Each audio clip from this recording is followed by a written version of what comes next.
Video game. The only show that's 3 dimensions away from Texas Chainsaw Massacre, the video game, crossing over Texas Chainsaw Massacre: The Next Generation, and having Matthew McConaughey in all his glory. I'm your host, 3D Jake, and today we're looking at Texas Chainsaw Massacre: The Game, released in 2023.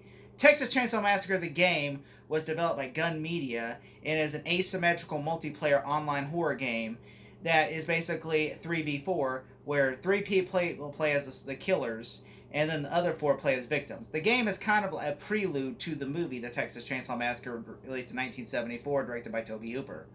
This game is essentially as a love letter to that game. Like, it recreates. So if you're expecting the Michael Bay movies, which are great, or if you're expecting like the sequels, or if you're expecting, Texas Chainsaw 3D, or if you're expecting that awful, god awful Netflix one, Texas Chainsaw Massacre 2023, this is none of that. This is basically a Texas Chainsaw Massacre game that is all in its former glory of a love letter to the 1974 film. I've always said the Texas Chainsaw Massacre 1974 is a great game because it is a love letter. It's a great movie, sorry. It is a love letter to the said material. I've always found that is what I think I idolize about it, because it really is like you get to play as the Slaughter family, even though it's the Sawyer family. You could say it's the Sawyer family, but really, like, because they didn't mention the reason why the developers don't call it the Sawyer family, call it the Slaughter family, because they really did not have a name in the first movie. All they had was Hitchhiker, Cook, Leatherface, So they were like, this is Bubba Sawyer, which they should have, like, the developer even went on his Twitter and was like, this is Bubba Sawyer. This is Leatherface. You can call Bubba Sawyer Leatherface, but doesn't mean that that's true. So, playing this game, it feels like a love letter to the 74 film. I play it. It's fun. It's amazing. I love it. I like it. Now, I will say, playing as the killer is way more fun than playing as a victim. A victim is basically you have to get off the hook and you have to basically be stealth. I know some people will compare it to Dead by Daylight. I feel like that's not fair because Dead by Daylight is its own thing where you have to fix generators to escape. And Dead by Daylight, I feel like, has more stealth options versus this game where it's more confined into like the house or the slaughterhouse or the gas station. These are the 3 maps they have, which they have night and day cycles, so it's pretty good. I like playing as the killer more because it's more fun. You get to run around exploring the area and stuff. You can do it as the victim, but you have more. I feel like you have more free reign over the game if you're a family. But if you're the victim, then I feel like you need to be like, watch your step, because which I think that's the idea was developed, was the victims should not feel like they own this map. The victims should feel like they're guests in this map, versus the killers feel like they own the map. And I like that aspect of it, but I also feel like I don't have fun as much because your focus is escaping, and as the killer, I feel like that's more fun, which I understand that is the point of the game, is to, when you're playing the game, you're meant to experience the game from the perspective of the killer, and also if you're playing as a victim, you're meant to survive. And I understand that's the whole point of the game, and I understand the concept people are going to say in the comments, but I look, Friday the 13th, I enjoy playing as a camp counselor more because they developed Friday the 13th, the video game. This game, they developed it as well, along with Sumo Studios, I should acknowledge. And this game, I feel like, is more of like, stealth based rather than this. And I understand, I listened to like a 2-hour interview where they were talking about it, and they said, we did not want to make the Friday the 13th game. So if you're expecting that, we're glad to have you back, but that's not the game we're made. The Leatherface them cannot be killed. They're basically, because they're human beings. Leatherface is a human being. If you shoot them with a shotgun, they're dead. So that's why they said they're human beings. You have to escape. And so basically, like, you're trapped. It's like the movie. You're trapped and you have to escape. That is the point of the movie. Versus Friday the 13th, where you're meant to escape Crystal Lake or kill Jason. Those are the options you have in that. Versus this is not. And I like that they tried to make it different each time. And I respect that we're not just doing the same game. We're not doing Dead by Daylight clone. We're doing a game that matches the movie. And I respect that immensely. As for the gameplay, I felt like I was not bored playing this game versus Evil Dead the game. I played Evil Dead the game for several times, and then I got bored after a little while. But playing this game, I feel like this was not boring yet. I was played like, oh yeah, it's fun because there's so much detail. And they even said they went to Texas and took pictures of the location, even like the clouds, what shape, what form they move, even like how geese they would even form, and what season in April, which where they said the game takes place. And I think that's so great, and I really like them as developers. I follow them immensely. Wes Kelter, I follow him on Twitter because he's so good. I just like he's funny, and it's funny when he lets like people call him out for like Friday or something, and then he'll just like have like a funny meme. I think that's just hilarious. And so he's a great developer, and I really enjoy this game. This game is freaking awesome.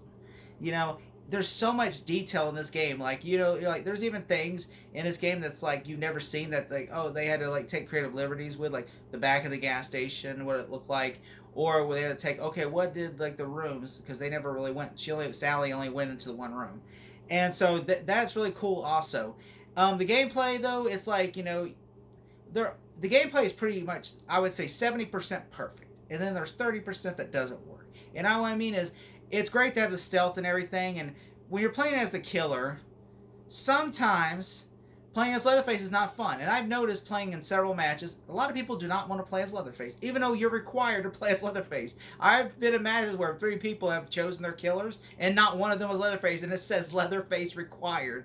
Because Leatherface feels like he's chasing you with a butter knife. And I learned that, turns out, if you crank the chainsaw, it makes the machine, by revving it up, it makes the saw more deadlier. But a lot of people don't know that. As well as, even sometimes, like, there's perks that you have to make it, to make the saw deadlier. And I'm just like, why can't the saw be dead? Why can't they nerf Leatherface some, because I'm sure they will in the patch or something.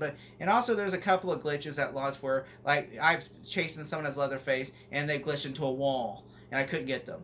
Or I've seen where someone jumps out of a window and they go flying into the ether, and they're gone.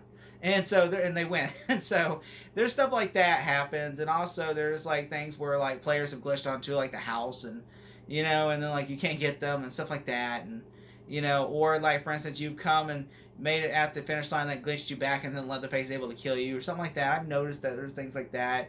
I did have 2 things that happened where that with Leatherface, and my game dropped twice when I was playing it.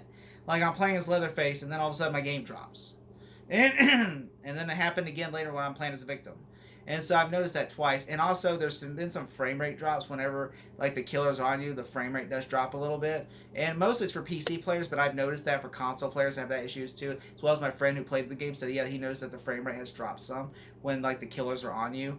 And like there in Leatherface, even though he can't run, I've had some fun matches. Like there was a match where I just played where I'm running into, there's a killer, Leatherface after me, and I just like maneuver into a wall, and Leatherface can't get to me. So then I maneuver into another wall, and then he goes and runs around the whole entire map just to get to me. And I think that was funny. And then finally the hitchhiker, he communicated with the hitchhiker, and the hitchhiker moved into the wall, and then I was screwed. So then I was like, that there was fun matches like that was what made it funny. And like, this is really funny. And we even had like, we're playing as family and they're playing as victims. We're like, hey, he said loser gets bragging right, he said winner gets bragging rights, and then like, you're on. And then the victims, and we kill them, and they're like, all right, Brad, come on. And then just, it's like fun like that is what makes it fun, And I know some people troll, like, cuss at people after they die or something.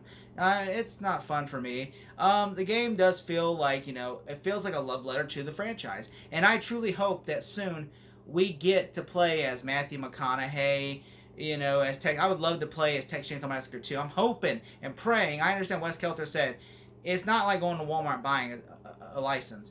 You have, like, for MGM owns the rights to Texas Chainsaw Massacre 2, and another studio, I think, Canon owns Texas Chainsaw Massacre 2, so they'll have to talk to MGM and Canon and just, and all this stuff. And then on top of it, Part 3 is owned by New Line Cinema, and then Part 4 is owned by, Lionsgate, and then on Part 5, is like, then Michael Bay version is owned by Platinum Dunes, distributed by New Line, and also foreign distribution is done by Focus Feature.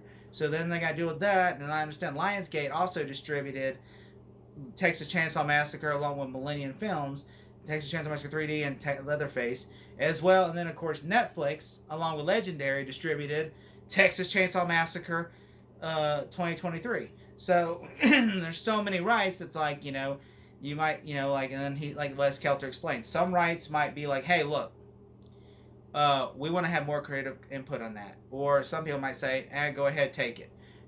Where they said versus the 74 film, they were just like, here.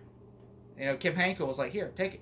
Go do whatever you want with it, And they said they don't really, they said, so people hoping that we're getting, like, I'm really truly hoping we get Texas Chainsaw Massacre 2 and we get Texas Battleland and the radio station. But we might not get that because he said, unless, like, I truly hope that they strike a deal with MGM and Canon Films, but if not, okay. But at least, which I know they said they will add more maps and come up with more stuff if they can't, get the rights to that. So that's cool. I do love this game. It is a fun level, even with the glitches. If I had to give this game a grade, I would also, before I give it a grade, I just want to say this game also has like a lot of when you get trophies and stuff you don't notice. You can also level up, and there's some couple skins you could change and clothing and stuff like that's great. And you get kill perks and stuff, like you can rev your chainsaw faster. And the more you progress in the game, you get like stills, images from the game and concept art unlocked, and you get like video pictures and stuff like that of like from the 74 film and stuff. And I think that's really cool.